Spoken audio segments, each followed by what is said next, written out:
তৃতীয় দফায় 15 জন প্রার্থীর নাম ঘোষণা করল বামফ্রন্ট। সেই তালিকায় একদা পশ্চিম মেদিনীপুরের বাম মন্ত্রী সুশান্ত ঘোষের ডান হাত হিসেবে পরিচিত তপন ঘোষ থেকে শুরু করে মুর্শিদাবাদের সিপিএমের জেলা সম্পাদক জামির মোল্লার নাম রয়েছে। বামফ্রন্ট চেয়ারম্যান বিমান বসু প্রথম দফায় 192 জন প্রার্থীর নাম ঘোষণা করেছিলেন। গত সপ্তাহে দ্বিতীয় দফায় ফ্রন্টের তরফে আরও 32টি আসনে প্রার্থীর নাম ঘোষণা করা হয়। 15 জন প্রার্থীর নাম ঘোষণা করায় রাজ্যের 294টি আসনের মধ্যে বামফ্রন্ট 239টি আসনেই প্রার্থী ঘোষণা করল। সিপিআইএমএলকে আলিমুদ্দিন স্ট্রিট 10টি আসন এখনো পর্যন্ত ছেড়ে দিয়েছে। নওশাদ সিদ্দিকীর নেতৃত্বাধীন আইএসএফ সোমবার 23টি আসনে প্রার্থীর নাম ঘোষণা করেছে। সব মিলিয়ে বাম লিবারেশন আইএসএফ জোট মোট 272টি আসনে প্রার্থীর নাম ঘোষণা করে ফেলেছে। আরও 10টি আসনে প্রার্থী ঘোষণা করবে আইএসএফ। তাহলে সংখ্যাটা গিয়ে পৌঁছবে 282-তে, অর্থাৎ আর 12টি আসন পড়ে থাকবে, যার মধ্যে আবার সন্দেশখালী আসনে প্রার্থী দিতে পারে সিপিআইএম। বাকি 11টার মতো আসন কিছু বামপন্থী মনোভাবাপন্ন দলগুলোকে ছাড়তে পারে বামফ্রন্ট।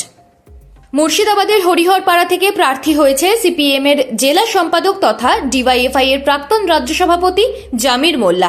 পশ্চিম মেদিনীপুরের গড়বেতায় প্রার্থী তপন ঘোষ। 2021-এ বিধানসভা নির্বাচনেও তপন সিপিএম প্রার্থী হন, কিন্তু জামানত রক্ষা করতে পারেননি। 2024-এর লোকসভা ভোটে মুর্শিদাবাদের লালগোলা কেন্দ্রে বাম কংগ্রেস জোট 14,000-এর বেশি ভোটে লিড নিয়েছিল। এই ভোটে বাম কংগ্রেসের জোট হচ্ছে না। সিপিএম এই কেন্দ্রে বাবলুজ্জামানকে প্রার্থী করেছে। লালগোলা কেন্দ্রে সিটিং এমএলএ মোহাম্মদ আলীকে সরিয়ে নতুন মুখকে প্রার্থী করেছে তৃণমূল।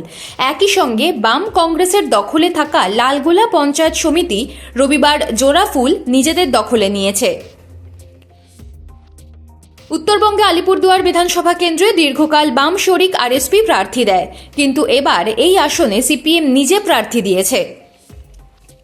কলকাতার শ্যামপুকুর এবং এন্টালি কেন্দ্রে প্রার্থী ঘোষণা করেছে বামেরা।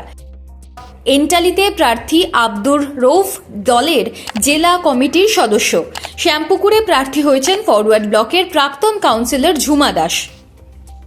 আসন সমঝোতার কাজ কার্যত শেষ হয়ে গেলেও কিছু কেন্দ্র নিয়ে জটিলতা আছে ISF, RSP, forward block, CPI এর মধ্যে, যা অবিলম্বে মিটিয়ে ফেলতে চায় সিপিআইএম।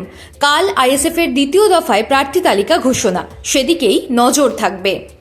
বাম দাবি মেনে তারা তাদের যে আসনে প্রার্থী ঘোষণা করেছে তা বদল করে কিনা তাও দেখার। অবশ্য যা পরিস্থিতি তাতে নওশাদ সিদ্দিকীর দলের পক্ষে ঘোষিত আসন বদল করার সম্ভাবনা নেই। ফলে দুই তরফেই মনোমালিন্য চট করে মিটে যাবে তা বলা যাচ্ছে না। সিপিআইএম অবশ্য বিধানসভা ভোটের দিকে তাকিয়ে মাঠে নেমে পড়েছে। জোর কদমে প্রচার শুরু হয়ে গিয়েছে। সম্ভাবনাময় আসনগুলোর দিকে ফোকাস করেছে দল। শূন্যতা কাটিয়ে বাংলার রাজনীতিতে প্রাসঙ্গিক হতে মরিয়া লাল ঝান্ডা।